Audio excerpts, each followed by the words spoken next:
Guys, इस video में हम क्लास 10th जो हमारा साइंस है उसका फिजिक्स के विद्युत चैप्टर के कंप्लीट सॉल्यूशन को देखने वाले हैं।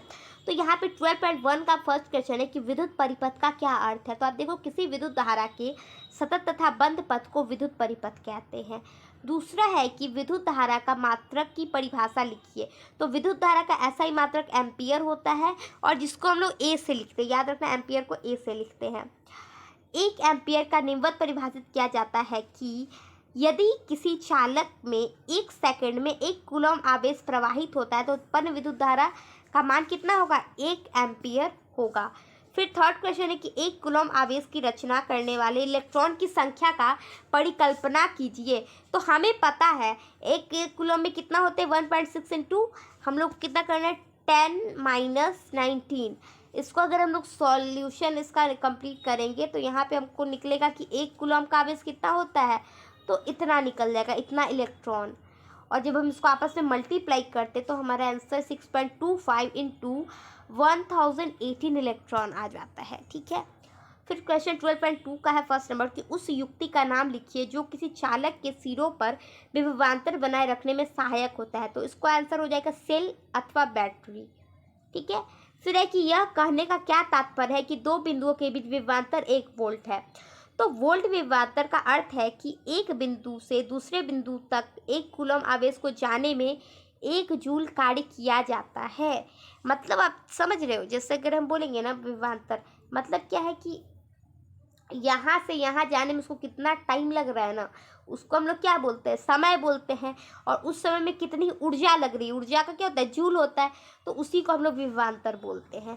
थर्ड क्वेश्चन है कि 6 वोल्ट बैटरी से गुजरने वाले हर 1 कूलम आवेश का कितनी ऊर्जा दी जाएगी। तो आप देखो कि हम जानते हैं कि W इक्वल टू क्या होता है, यानी वाट इक्वल टू कितना होता है, वोल्ट बाई क्यू। तो इसको हम लोग को निकालने के लिए यहाँ पे 6 दिया हुआ है और यहाँ पे टाइम कितना दिया हुआ है, 1 दिया हुआ है। 1 कूलम, क्यू से कूलम होता है, तो हम लोग 6 इंटू 1 करेंगे तो क्या हो जाएगा, 6 हो जाएगा, यानी 6 जूल एनर्जी जा रही है, जूल जा रही है। फिर 12.3 का क्वेश्चन है फर्स्ट नंबर कि किसी चालक का प्रतिरोध किन कारकों पर निर्भर करता है। तो देखो, किसी चालक का प्रतिरोध निम्न कारकों पर निर्भर करता है। पहला कि चालक की लंबाई क्या है, दूसरा कि अनुप्रस्थ काट का क्षेत्रफल क्या है, और तीसरा कि चालक के पदार्थ की प्रकृति क्या है। तो आर में अगर हम यहाँ पे आप देख लो, चाहे सुनो, अलग से बताने का कोई मतलब है नहीं, ये डायरेक्ट फॉर्मूला आप याद ही कर लो। ठीक है। फिर कहते हैं कि समान पदार्थ के 2 तारों में यदि एक पतला और दूसरा मोटा हो तो इनमें से किसमें विद्युत धारा आसानी से प्रवाहित होगी, जबकि उन्हें एक समान विद्युत स्रोत में संयोजित किया जाता है, क्यों। तो देखो कि विद्युत धारा मोटे तौर में से आसानी से प्रवाहित होगी क्योंकि इसका प्रतिरोध पतले तार से कम होगा। अब सही बात, अब देखो यहाँ पे मान लो कि पतली सी नली है और यहाँ पे मोटा सा नली है, तो पानी किससे ज़्यादा जाएगा, इससे जाएगा। सिंपल सी बात है, इसमें क्या दिमाग लगाना है। थर्ड क्वेश्चन है कि मान लीजिए किसी विद्युत अवयव के 2 सिरों के बीच विभवांतर को उनके पर्व के विभवांतर की तुलना में घटा कर आधा कर देने पर भी उनका प्रतिरोध नियत रहता है, यानी वही रहता है, तब उस अवयव से प्रवाहित होने वाले विद्युत धारा का परिवर्तन क्या होगा। तो ऐसा हो जाएगा कि नियत ताप का प्रतिरोध पर विभवांतर आधा हो जाने पर धारा भी आधी हो जाती है। ठीक है। फिर क्वेश्चन है 4 नंबर की विद्युत टोस्टरों होता है, टोस्टर जिसको ब्रेड सेका जाता है, और विद्युत स्त्रियों यानी जिसको हम लोग आयरन कहते हैं, इलेक्ट्रिक आयरन से तापन अवयव शुद्ध धातु को न बनाकर किसी मिश्र धातु का क्यों बनाया जाता है। आप देखो कि हम लोग आयरन के देखते हो, यहाँ पे आयरन कैसा होता है, इस टाइप का होता है ना, मान लो जो भी है इस टाइप का, तो खैर कुछ और बन गया, बट ये मान लो ये आयरन का, तो ये चीज़ मिश्र धातु का क्यों बना होता है, या फिर टोस्टर का, या फिर आजकल लड़कियां स्ट्रेटनर खरीदती, खैर लड़के भी खरीदते हैं, तो स्ट्रेटनर में भी वो लगा रहता है, तो वो मिश्र धातु का क्यों होता है। तो आप देख लो कि विद्युत टोस्टरों अथवा विद्युत स्त्रियों का तापन अवयव शुद्ध धातु का न बनाकर किसी मिश्र धातु का बनाया जाता है, क्योंकि मिश्र धातु का प्रतिरोध शुद्ध धातु से अधिक होता है, इसलिए वे सरलता से गर्म होकर ताप प्रदान करते हैं ना। धातु को गर्म होने पे थोड़ा ज़्यादा टाइम लगेगा, बट यहाँ पे प्रतिरोध नहीं हो रहा तो ये जल्दी गर्म हो जाएगा। फिर एक निम्नलिखित प्रश्नों के उत्तर तालिका 12.2 के दिए गए आंकड़ों के आधार पर दीजिए। पहला है कि आयरन यानी एफिक और मरकरी जिसको Hg कहते हैं का कौन अच्छा विद्युत चालक है। तो आप देख लो कि लोहा क्योंकि आयरन का प्रतिरोधकता मरकरी से कम है, तो इसमें कौन अच्छा हो जाएगा, आयरन हो जाएगा। दूसरा कौन सा पदार्थ सर्वश्रेष्ठ चालक है, तो चांदी सबसे अच्छा चालक है, ठीक है, क्योंकि उसकी प्रतिरोधकता बहुत कम होती है। फिर एक किसी विद्युत परिपथ की व्यवस्था आरेख खींचिए जिनमें 2 वोल्ट के 3 सेलों के बैटरी, एक 50 प्रतिरोधकता, एक 80 प्रतिरोधकता और 120 प्रतिरोधकता तथा एक प्लग कुंजी सभी श्रेणी क्रम में संयोजित है। श्रेणी मतलब क्या होता है, श्रृंखला यानी लाइन। तो आप यहाँ पे देखो, एक 50 वोल्ट है, एक 80 वोल्ट है और एक, ये किसका सिंबल होता है पता है आपको, ये ओम का होता है, याद रखना, ये ओम का सिंबल होता है। तो ये डायग्राम यहाँ पे बनाया गया है, मैं थोड़ा सा जूम कर देती हूँ, दिख रहा है। तो इस तरीके से आप कॉपी में बना लोगे। श्रेणी क्रम यानी देखो आप तीनों ही लाइन से है, 5 ओम, 8 ओम और 12 ओम, और यहाँ पे ऊपर वोल्ट दिए गए हैं। यहाँ पे ऐसे स्विच बना हुआ है, यहाँ पे ये स्विच का सिंबल होता है ना, आपकी बुक पे दिया हुआ है कुछ कुछ सिंबल याद करने के लिए। ये बैटरी का है, मतलब एक बार एक छोटा, एक बार एक छोटा, एक बार। बचपन में हम लोग क्या करते थे ना, सूरज जब बनाते थे ऐसे बनाते थे, एक बार एक छोटा, एक बार एक छोटा, एक बार छोटा, वही सेम है, बट ये क्या है, पैरेलल में है। और ये जो होता है इसको हम लोग ऐसे बनाते हैं। क्लियर। आगे की प्रश्न 1 के परिपथ दोबारा खींचिए और उनमें प्रतिरोधकता का प्रवाहित विद्युत धारा को मापने के लिए ए मीटर के 12 ओम की प्रतिरोधकता की सिरों के बीच विभवांतर मापने के लिए वोल्ट मीटर लगाइए। तो अब देखो, जब हम वोल्ट मीटर लगाएंगे तो वो किस में लगाएंगे, सबसे ज़्यादा वाले में लगाएंगे। तो डायग्राम थोड़ा सा चेंज होगा, ये बैटरी तो नहीं रहेगी, लेकिन 2 वोल्ट का बोले हैं तो 2 वोल्ट का 3 लगाए हैं यहाँ पे। यहाँ पे स्विच का स्विच है, ए मीटर यहाँ पे लगा है, और यहाँ पे हम लोगों ने वोल्ट के लिए ये लगा है, एक तरफ प्लस है एक तरफ माइनस है। तो सेम डायग्राम आपको ये अपने कॉपी में बना लेने हैं। ऐसे मैं कर दे रही हूँ, ठीक है, बन जाएगा। या तो इसको स्क्रीनशॉट ले लो या फिर इसको पॉज करके लिख लो। अब है कि ये तो सिर्फ बनाने, इसके बारे में लिखना भी है। तो आप देख लो यहाँ पे कि ये तीनों श्रेणी क्रम में जुड़े हुए हैं। 5 volt plus 8 plus 12 equal to 25 ohm हो जाएगा, और विभवांतर कितना हो जाएगा, 2 प्लस 2 प्लस 2, तो मतलब 6 वोल्ट हो जाएगा। और हम जानते हैं क्या कि I equal to V by R, I equal to V by R, ठीक है, यहाँ पे बाई बीच में रह गया है। और आई कितना है, 625 है, तो हम लोग इसको निकाल लेंगे यहाँ पे कितने एम्पियर है, और इस तरीके से हम उसको सॉल्व कर लेना। फाइनली हमारा आंसर 2.88 वोल्ट आता है, जो कि आप देख लो कि मैथ कैलकुलेशन बनाकर टाइम पास होगा। अगर आपको फिर भी नहीं समझ में आ रहा है कोई एक क्वेश्चन, तो आप कमेंट करोगे, मैं उस पर आपको 30 सेकंड का एक अच्छा सा वीडियो बनाकर दे दूँगी। जब 1 ओम और 106 ओम और बी में 1 ओम और 103 ओम और 106 ओम की प्रतिरोधकता समांतर श्रेणी में संयोजित किए जाते हैं, तो इनके तुल्य प्रतिरोध के स्तंभ में आप क्या निर्णय लेंगे। तो आंसर हो जाएगा कि जब विभिन्न प्रतिरोध को समांतर क्रम में संयोजित किया जाता है तब तुल्य प्रतिरोध सबसे कम प्रतिरोधकता में भी कम हो जाता है। अतः तुल्य प्रतिरोध 1 ओम से क्या हो जाएगा, कम हो जाएगा, और इसमें ज़्यादा हो जाएगा। फिर 12.6.2 का आंसर है कि जब, अच्छा सेम क्वेश्चन यहाँ पे आप देख लो, सेम क्वेश्चन है। क्वेश्चन है कि 100 ओम, आप यहाँ पे देख लो, ये क्वेश्चन आप पढ़ लो। यहाँ पे मुझे नहीं लगता कि कुछ मतलब बोल बोल के टाइम पास होगा। ये 2 नंबर आप क्वेश्चन पढ़ो, और ये मैथमेटिकल, यहाँ पे भी न्यूमेरिकल टाइप क्वेश्चन है ना, मैथमेटिकल नहीं। तो इस तरीके से हम इसको सॉल्व करेंगे। पहला है विद्युत स्तरी जिसका 100 ओम, 50 ओम तथा 500 ओम के श्रेणी क्रम में जोड़ने पर प्राप्त तुल्य प्रतिरोध क्या होगा। तो हम इस तरीके से इसको सॉल्व करेंगे, और 7.04 एम्पियर हम लोग का आंसर निकल जाएगा। ठीक है, आगे बढ़ते हैं, क्योंकि चैप्टर में मैंने आपको सारा ही समझा रखा। अब यहाँ पे मैथ थोड़ी बैठ कर समझाएंगे, वीडियो झूठ मूठ का लंबा हो जाएगा। श्रेणी क्रम में संयोजित करने के स्थान पर वैद्युत युक्तियों का समांतर क्रम में संयोजित करने से क्या लाभ है। तो आप देखो कि वैद्युत युक्तियों को समांतर क्रम में संयोजित करने के निम्नलिखित लाभ है। पहला है कि समांतर क्रम में प्रत्येक युक्ति के पूर्ण विद्युत विभव प्राप्त होता है, जबकि धारा विभक्त हो जाता है, यानी धारा बढ़ जाता है। प्रत्येक युक्ति में धारा उनके प्रतिरोध के अनुसार जाता है। यदि एक युक्ति में ऑन ऑफ करते हैं तो युक्तियाँ अपना कार्य सुचारू रूप से करने लगती है। युक्ति मतलब क्या हो गया पता है, स्विच, याद रखना, बस स्विच होता है। फिर है कि 2 ओम, 3 ओम और 6 ओम के 3 प्रतिरोधकों को किसी प्रकार संयोजित करने के संयोजित के कुल प्रतिरोध कितना होगा, 4 ओम 1 ओम हो। ये 2011 में ये क्वेश्चन पूछा भी गया। तो आप देखो यहाँ पे इसका सॉल्यूशन यहाँ पे दिया गया है कि 4 ओम के प्रतिरोध के लिए 3 और 6 ओम के प्रतिरोध को पार्श्व क्रम में लगाया जाता है, जबकि 2 वाला प्रतिरोध श्रेणी क्रम में संयोजित होता है। और इस तरीके से हम लोग यहाँ पे ये वाला पहले ये लिख लेंगे और उसके बाद लास्टली में यहाँ पे ये वाला डायग्राम बना देंगे, ठीक है। आज क्वेश्चन बी नंबर क्वेश्चन, क्योंकि यहाँ पे आप देख लो बी है। पहला क्या है कि ए में 4 ओम लगाना, बी में 1 ओम लगाना है। तो 1 ओम का आंसर यहाँ पे, एक पे श्रेणी क्रम में, एक में पार्श्व क्रम में, ठीक है। फिर 5 का क्वेश्चन नंबर आप देख लो कि 4 ओम, 8 ओम, 12 ओम और 24 ओम के प्रतिरोध की 4 कुंडलियों को किस प्रकार संयोजित करें कि अधिकतम न्यूनतम प्रतिरोध प्राप्त हो सके। तो आप देख लो यहाँ पे इसको हम लोग क्या है कि एक क्वेश्चन जो है कि अधिकतम तुल्य प्रतिरोध RS प्राप्त करने हेतु तो सभी प्रतिरोध को श्रेणी क्रम में जोड़ा जाएगा इस तरीके से कि R1 कितना है, 4 है, R2 8 है, R3 12 है और वो 24 है, R4 तो टोटल जोड़ देंगे तो 48 ओम हो जाएगा। और दूसरा न्यूनतम प्रतिरोध का क्या हो जाएगा, तो यहाँ पे देख लो इस तरीके से, तो इसका आंसर क्या आ जाएगा, 2 ओम आ जाएगा। और यहाँ पे क्वेश्चन क्या है कि इसमें कौन सा ज़्यादा है, तो किसमें ज़्यादा हो गया, ओम ए नंबर में ज़्यादा है, 48 ओम है, यहाँ पे 2 ओम है, इस तरीके से आंसर देख रहे हैं।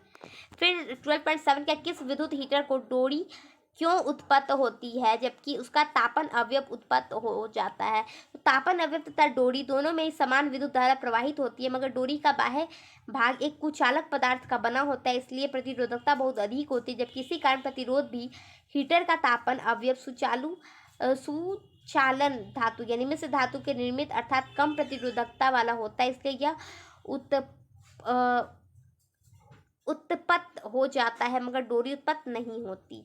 2 नंबर क्वेश्चन है कि 1 घंटे में 50 वोल्ट विभवांतर के 96,000 कूलॉम आवेश के स्थानांतरित करने में उत्पन्न ऊष्मा परिकल्पित कीजिए। तो हम जानते हैं कि वाट बराबर क्या होता है, Q/V यानी कूलॉम बाई वोल्ट होता है। और उसी तरीके से हम दोनों को यहाँ पे रखेंगे और अपना निकाल लेंगे, हमारा आंसर कितना आ जाएगा, यहाँ पे आ जा रहा है कितना जूल है। फिर 12.71 का आंसर है कि विद्युत धारा द्वारा प्रदत्त ऊर्जा का दर का निर्धारण कैसे किया जाता है। तो विद्युत धारा द्वारा प्रदत्त ऊर्जा का दर का निर्धारण विद्युत शक्ति द्वारा किया जाता है, ठीक है। फिर यहाँ पे भी देख लो आप, मैथमेटिकल वाला क्वेश्चन है ये आप ऐसे ही देख लो, ठीक है, रोक लो और लिख लो आंसर। फिर यहाँ से हमारा जो चैप्टर है, यहाँ पे हम लोग का चैप्टर का लास्ट क्वेश्चन, चैप्टर के जितने भी अंदर क्वेश्चन आता है ये यहाँ पे चैप्टर कंप्लीट हो जाता है। और अब बारी है जो विद्युत चैप्टर है हमारा, उसके जो लास्ट में एक्सरसाइज दिए रहते हैं उसका। इससे पहले वाला हमने पहले ही देख लिया जो चैप्टर के अंदर का है। यहाँ पे पहला क्वेश्चन है कि प्रतिरोध R की किसी तार के टुकड़े को 5 बराबर भागों में काटा जाता है, इन टुकड़ों के बीच पार्श्व क्रम में संयोजित कर देते हैं। यदि संयोजन के तुल्य प्रतिरोध R है और R/R अनुपात मान ज्ञात करिए, तो इसका आंसर क्या हो जाएगा, तो हम लोग को यहाँ पे 25 इसका सही आंसर हो जाएगा, ठीक है, डी नंबर। सेकंड में क्वेश्चन है कि निम्नलिखित में कौन सा पद विद्युत परिपथ की विद्युत शक्ति का निरूपित करता है। तो आंसर हो जाएगा बी यानी IR2।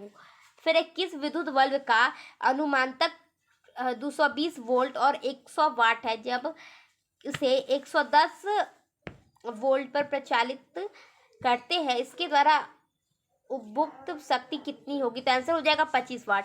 फिर 2 चालक तार जिनके पदार्थ लंबाई और व्यास समान है, इनके विद्युत परिपथ को पहले श्रेणी क्रम में और फिर पार्श्व क्रम में संयोजित करते हैं, तो उन दोनों को कितना अनुपात क्या होगा। तो आप देख लो कि 1:4 यानी ऐसे लिखेंगे तो ऐसे, और अगर अनुपात में लिखे तो 1:4, इसका सही आंसर हो जाएगा, ठीक है। उसके बाद किसी विद्युत परिपथ में 2 बिंदुओं के बीच विभवांतर मापने के लिए वोल्ट मीटर किस प्रकार संयोजित करते हैं। तो हम लोग वोल्ट मीटर को प्रायिक क्रम यानी पार्श्व क्रम में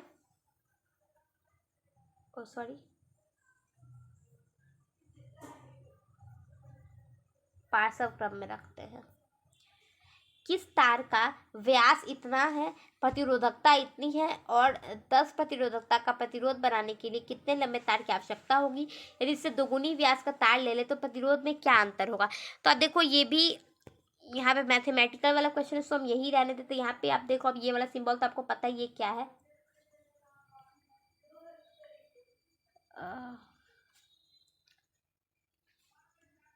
इसे हम ओम पाई कहते हैं और इसको ओम कहते हैं, याद रखना ये सब।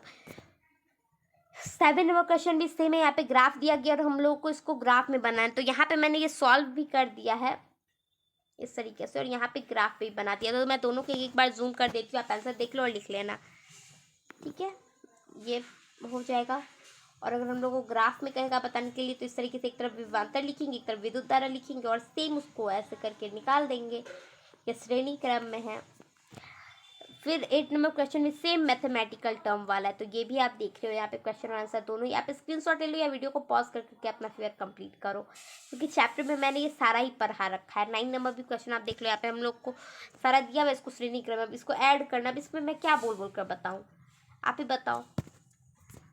10 नंबर सेम क्वेश्चन है और ये रहा 11 नंबर।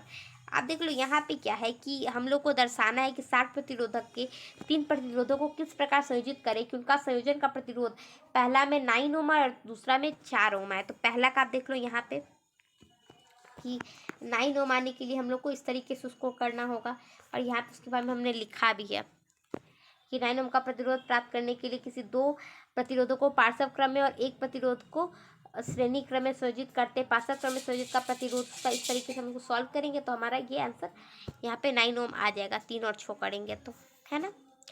और दूसरा क्वेश्चन 4 ओम था, तो यहाँ पे हमने 4 ओम का है। तो यहाँ पे आप देख लो, सबसे पहले हम डायग्राम बनाएंगे। पहले 4 ओम के प्रतिरोध के संयोजन निम्न है, उसके बाद इस तरीके से डायग्राम बनाएंगे और उसके बाद क्या करेंगे कि यहाँ पे हम लोग इसके बारे में भी लिख देंगे जो भी हमने बनाया है। उसी तरीके से 12 नंबर क्वेश्चन भी सेम टाइप का है कि 220 वोल्ट का हम लोग विद्युत लाइन लेंगे, उसका उपयोग करके बहुत से बल्ब को हम लोग अलग अलग अनुपात में रखेंगे और उसको जितनी धारा दी जाएगी तो 2 तारों के बीच बल्ब पार्श्व क्रम में संयोजित किए जा सकते, ये हमें बताना है। तो देखो कि हम लोग इस तरीके से इसका आंसर लिखेंगे। आप देख लो, मैं धीरे धीरे आगे बढ़ाते जाती हूँ, आप लोग कर लिखना स्टार्ट करना, ठीक है। तो यहाँ पे हमारा ये चैप्टर, ये आंसर कंप्लीट हो जाता है इतना में। और दूसरा 13 नंबर क्वेश्चन भी सेम इसी टाइप का था, तो यहाँ पे हमने इसका आंसर रखा है। 13 नंबर क्वेश्चन यह है, एक विद्युत भट्टी वाला है, तो यहाँ पे इसका आंसर है, ठीक है। थोड़ा सा और बड़ा कर देते हैं यहाँ पे, क्लियर। आगे बढ़ते हैं।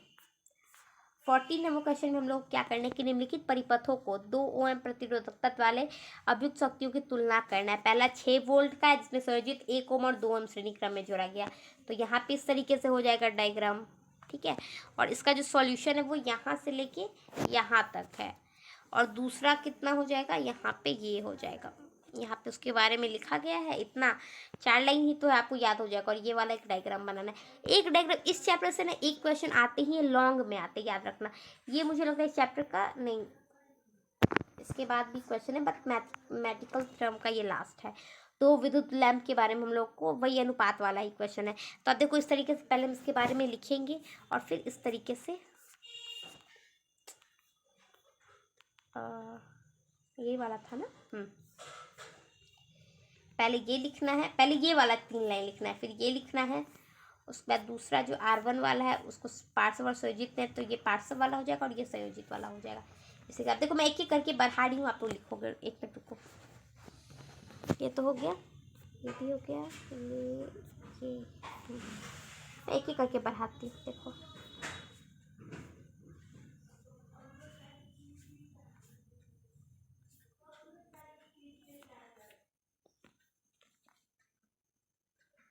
कंप्लीट 0.727 एम्पियर आंसर हो जाएगा। 16 नंबर क्वेश्चन यहाँ पे है, ये तो आपको ऐसे भी देख सकते हो कि इसमें अधिक विद्युत ऊर्जा मतलब उपभोक्त होगी, वो हम लोग को बताना इस तरीके से। और ये भी मैथमेटिकल टर्म आपको स्क्रीन पे दिख रहा है, आप रोक कर लिख लो। और हमारा फाइनली लास्ट क्वेश्चन चैप्टर का कि विद्युत लैंपों के तंतुओं के निर्माण में प्रायः टंगस्टन का ही उपयोग क्यों किया जाता है। तो आप देख लो, जो टंगस्टन होता है ना, वो उसका गलनांक बहुत कम होता है और प्रतिरोध बहुत उच्च होता है, यानी वो बहुत ज़्यादा बर्दाश्त कर सकता है ऊर्जा को। इसी कारण हम लोग सिर्फ इसी का ही यूज़ करते हैं। दूसरी बात, जब ये जलता है तो ये प्रकाश उत्पन्न करता है, ठीक है। और उच्च गलनांक के कारण ये जल्दी जलता भी नहीं है, मतलब पिघलता भी जल्दी नहीं है, और इसीलिए हम इसका यूज़ करते हैं। बी नंबर क्वेश्चन है कि विद्युत तापन युक्ति किसी ब्रेड टोस्टर और विद्युत इस तरीके का चालन शुद्ध धातु के स्थान पर मिश्र धातु का क्यों बनता है। तो ये तो आंसर हमने पहले ही कंप्लीट कराया है आपको, पहले वाली वीडियो या फिर इसी में आप पीछे थोड़ा चले जाओ। तो यहाँ पे हमने वही लिख दिया कि ये जो हम लोग का क्वेश्चन नंबर 4 था 243 का, ये वही आपने फेयर में करा ही होगा आपने पहले, वो क्या होगा तभी तो ये कर रहे हो। उसी तरीके से सेकंड क्वेश्चन है कि किसी धातु का प्रतिरोध अनुप्रस्थ काट का क्षेत्रफल में परिवर्तन के साथ किस प्रकार परिवर्तित किया जाता है। तो ये भी हमने पहले कराया हुआ है। बस लास्ट डी नंबर यहाँ पे करना है कि देखो यहाँ पर मैं दिखाई देती हूँ, मैथमेटिकल टर्म वाला है, यहाँ से लेके यहाँ तक हमारा आंसर हो जाएगा। और लास्ट क्वेश्चन है कि विद्युत संचालन के लिए प्राय कॉपर और एल्युमिनियम तारों का ही उपयोग क्यों किया जाता है। तो आप देख लो कि चांदी, तांबा और एल्युमिनियम विद्युत का सबसे अच्छा सुचालक होता है, लेकिन चांदी क्या होता है, बहुत महंगा होता है, इसीलिए हम लोग तांबा और एल्युमिनियम का ज़्यादा यूज़ करते हैं। हमारा चैप्टर यहाँ पे कंप्लीट हो जाता है। Bye bye, take care.